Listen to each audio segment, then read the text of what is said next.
And let's talk about it right now. We are AT&T. I'm Courtney with Cowboy Nation.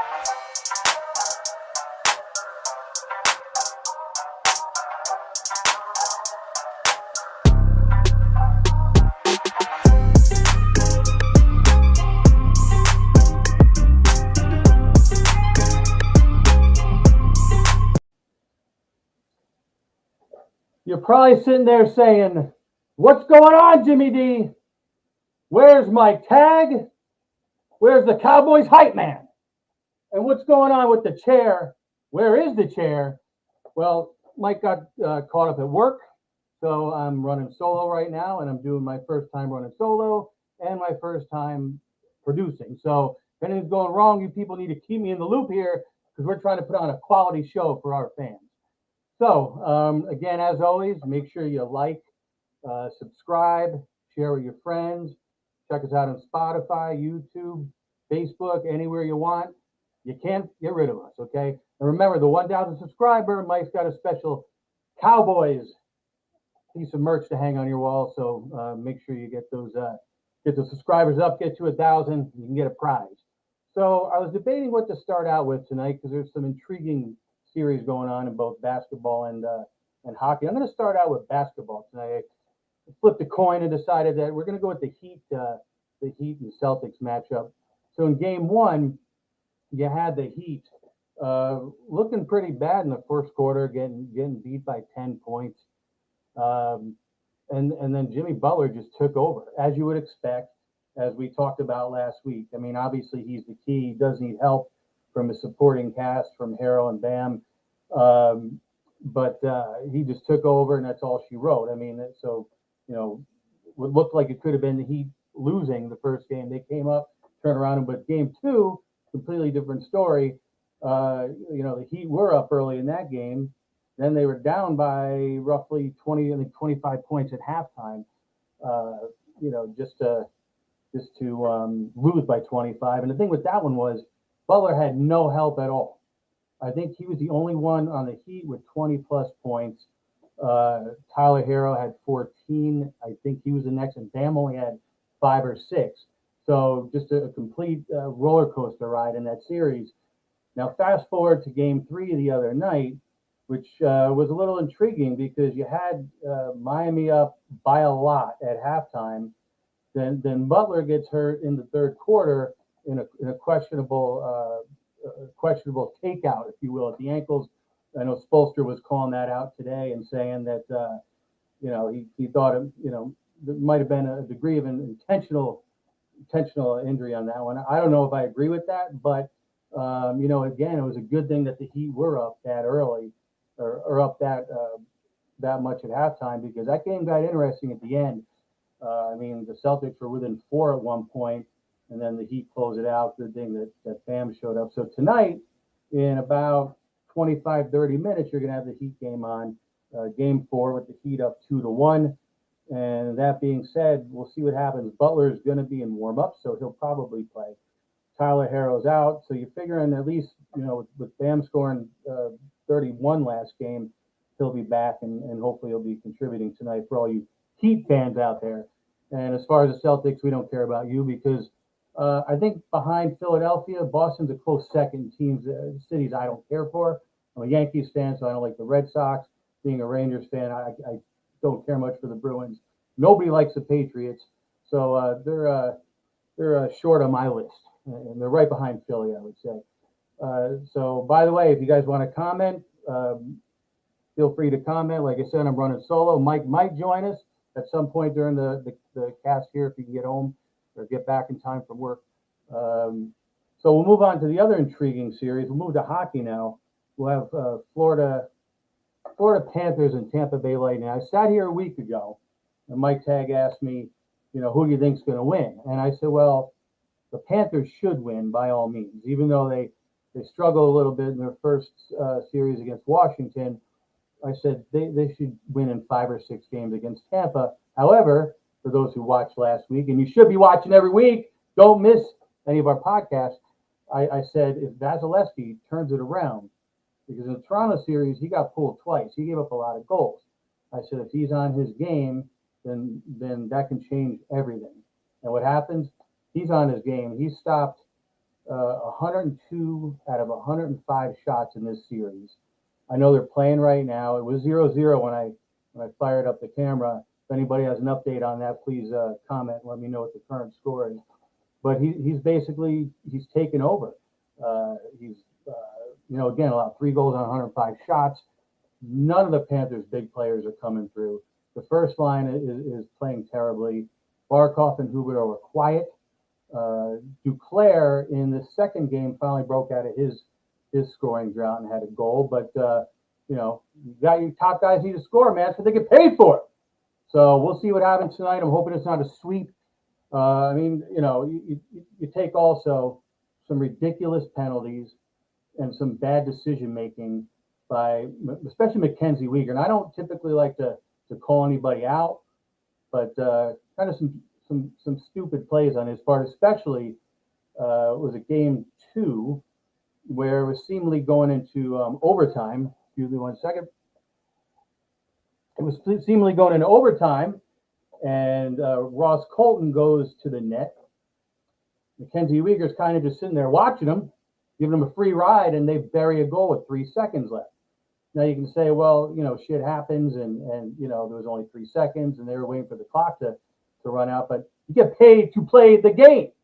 So just sitting there watching a guy when you're 5 feet away, he should have been playing the man. He was right in front of Bobrovsky alone. There was no reason for that to happen.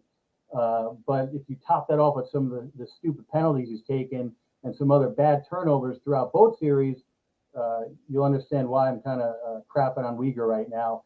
And he's a good player. He's just having a poor playoff series.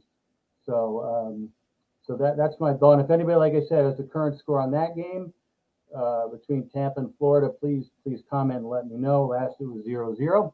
So we'll see what happens. And now we're going to move on to my Rangers, who finally showed some heart last night. We went back to the Mecca. We were back in the Garden, back at home.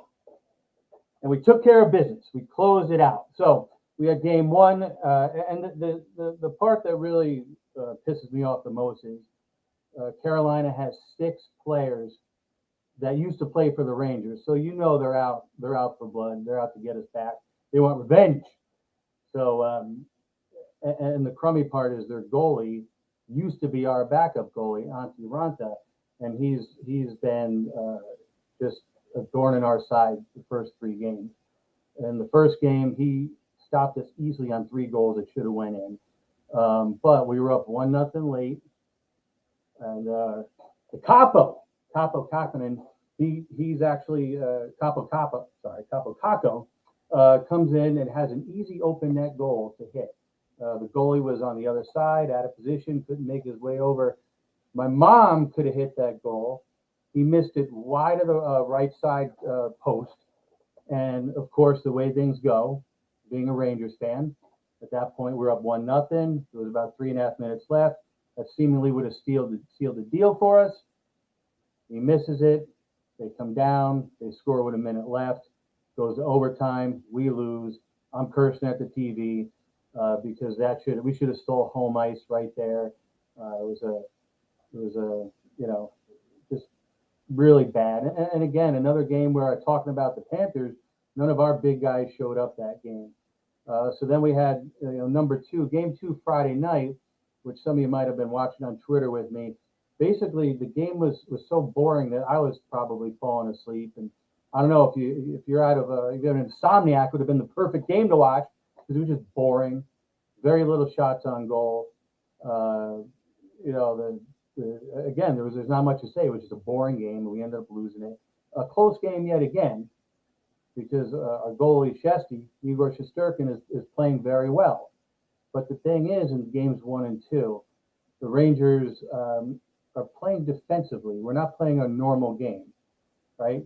And not to say that I want Chesty to face 35, 40 shots a game, but he only faced 19 shots in the first game and 21 in the second. And that means we're playing too defensively. We got to be more aggressive.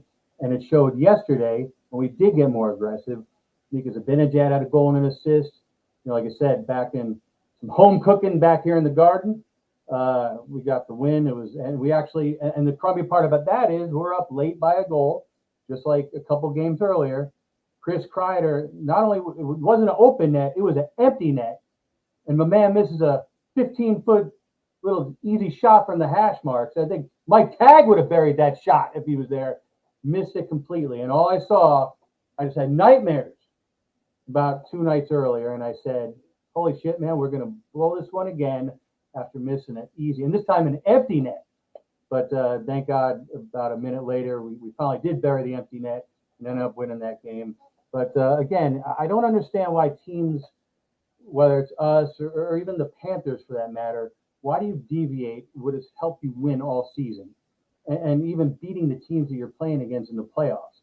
I know the playoffs are different. It's more physical. It's a different ball game than it is during the regular season. But you don't deviate from your plan. You know, we talk about it, and of course, without Mike being here, I do have to bring up the Cowboys. It's kind of like they deviated in the playoff game against the Niners. Actually, in the couple games leading into that, and especially in the Niners game, they deviated from the normal offense and didn't do much of anything to win that game. And that's exactly what's going on, especially with the Rangers, but with the Panthers too. They're playing a little too defensively. Man, you play open ice. You do what you got to do, and you play your game. You don't deviate for anybody. You don't change up your game plan. You do what has helped you win all season. You play to win the game. So I just don't understand why they would change it up like that. But anyway, so we got the Rangers, I believe, tomorrow night. Again, please, if anybody knows that Panthers score, flash it up there.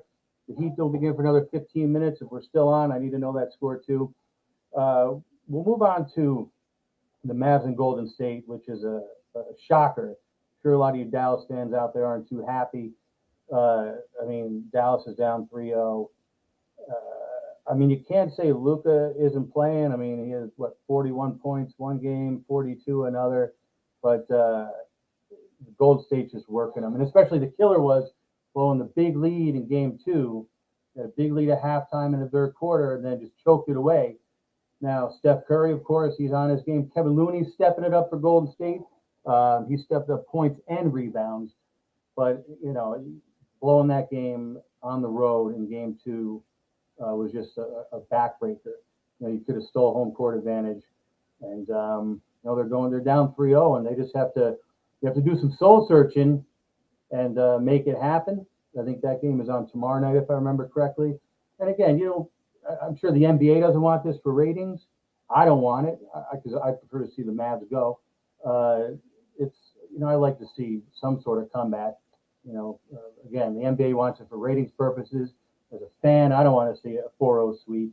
And again, I know a lot of you know, there's a lot of Cowboys fans out in the audience who really like to see Dallas come back and pull it off. So we'll move on from there. Again, any comments, chime in. We'll talk about the Edmonton Calgary series. And the funny part about it, you know, you got, of course, McDavid doing what McDavid does. He has 2 or 3 goals and like 7 assists in 3 games. Johnny Hockey, straight out of New Jersey, he's not really putting up. He has no goals, maybe four assists in 3 games. So I mean, yeah, game 1 where Calgary actually stole. They were up 3-0. Ended up at one point they were up 3-0 in the first period. It was tied 6-6 at one point, and you know, thank God for Calgary, they ended up winning 9-6. Just a crazy game. Again, the Battle of Alberta. So there's you know, some deep bad blood in that game from back in the day. So you know, what you have is, you know, the Calgary winning game 1, but then the Oilers just, you know, go ahead and take games 2 or 3. And, you know, we were talking last week about Luka, you know, Devin Booker was messing with him. Little Wayne was calling him a little hoe. When you screw with people, you know, they're going to take it personally, and they're going to come back and, hey, you know, you messed me, I'm going to whoop your ass.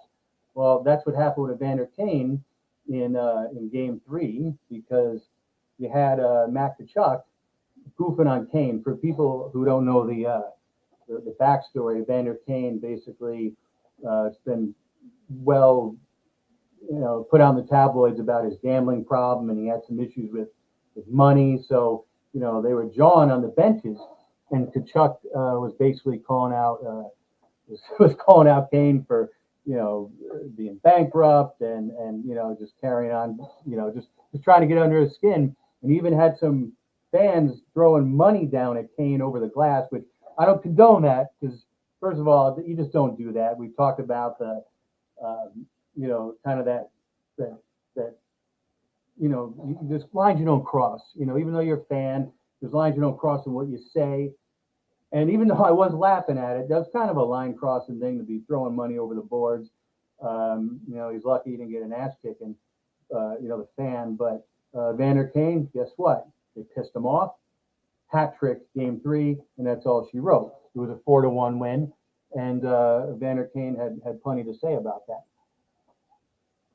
So, again, that's why you got to watch what you say about taunting people, because it's going to come bite you in the ass. We'll move on to the St. Louis and the St. Louis Colorado Avalanche, because we kind of agreed last week, unless there's a Vasilevsky type situation that we talked about earlier with the Panthers, unless you get Jordan Bennington get hot, the goaltender, then that could be a series that ends pretty quickly. Well, game 1, as we expected, the Avs win, no problem, no issues at all. Now, game 2, Bennington showed up. He stopped 30 of 31. So they stole home ice from Colorado. Now, that was a shocker. People were surprised. And, David Perron, Vive le Québec, David Perron! A compte du but! Scored 2 goals. And the Blues ended up winning that game. But now you fast forward to game 3, and you had Bennington get hurt on a questionable play. So Nazem Kadri, for all you people, I know Mike will be saying, who the hell is Nazem Kadri? He used to play for the Maple Leafs. He's been playing for the Avalanche. He's a good player. He does have a history of suspensions for some, questionable behavior on the ice. And let's just say they took a run at Bennington, and Bennington got hurt. And it was hard to say. It looked like Kadri took a run at Bennington. So long story short, he goes right into the net, takes Bennington out, and Bennington's out for the series. So, as far as I'm concerned, now that Bennington's out, that game, the steal in that game too, it's over now. Colorado's going to win. There's no way St. Louis is winning with the backup goalie. And the irony is, Kadri, after taking out Bennington, had a goal and an assist that game, and he was named player of the game. But here's the best part, and for those of you who haven't seen it on ESPN or Twitter or YouTube or whatever, go check it out. Just pull up Bennington throws water bottle. So what happened was, and I was watching this live, the post game. So they're interviewing this guy Nazem Kadri, and all of a sudden a water bottle goes flying across the screen, and come to find out, there's a history between Bennington and Kadri. Bennington got pissed off. I guess he found out at that point that he's out, that he's really hurt. And he saw the interview going on outside, and he launched a water bottle at Kadri, and he missed him. But it was kind of funny just sitting there watching a water bottle fly across the screen. So anyway, that was funny stuff. Not funny that Bennington got hurt, but just when you see water bottles being thrown. So again, any comments out there? Let me know. So what else happening? We covered the NHL and NBA action. I really right now don't want to talk about my Yankees because we lost both games of the doubleheader yesterday, which pissed me off. So that really sucks. Since last week, we had the NBA draft lottery. My Knicks got the 11th pick. And, you can say what you want. The Knicks underachieved this year. We finally made the playoffs last year after a 6-year drought. And that being said, I don't think an 11th-round pick is going to have any factor on what we do in the upcoming year. Basically, what it boils down to is how do our guys react? We were well under 500. We had very few bright spots throughout the season. And, I guess we'll see what happens. But, again, once you get out of that top 5, unless you get a sleeper, 11th pick. That's you're probably not getting a starter. So anyway, I guess we'll see what happens. But anyway, again, I was hoping Mike would get back in time to join us. I don't know if that's going to happen. He got caught up at work, and that's it. So we don't have any comments. So right now, I think that's it because I don't have my buddy to play off on right now. He's not throwing stuff at me to talk about. So anyway, again, don't forget, we're on every Monday night. We're here to keep you happy. We want to make sure that we keep you informed and keep you entertained. And so definitely didn't want to miss out tonight. And again, like, subscribe, share with your friends. We want to get to that 1,000 subscriber. And that's it, man. Thanks for joining in tonight. We'll be back. Next Monday is Memorial Day, so we're going to figure that one out. We'll let you know what's going on. We might be a little bit earlier or later next week, but we'll keep you in the loop. And thanks for joining in. And just to leave you off, down, up and down the field. So now, why don't you guys pack it up? Get out of my stadium. Now that you just admitted that we're the greatest, and stare out of my face. Now, can you dig it?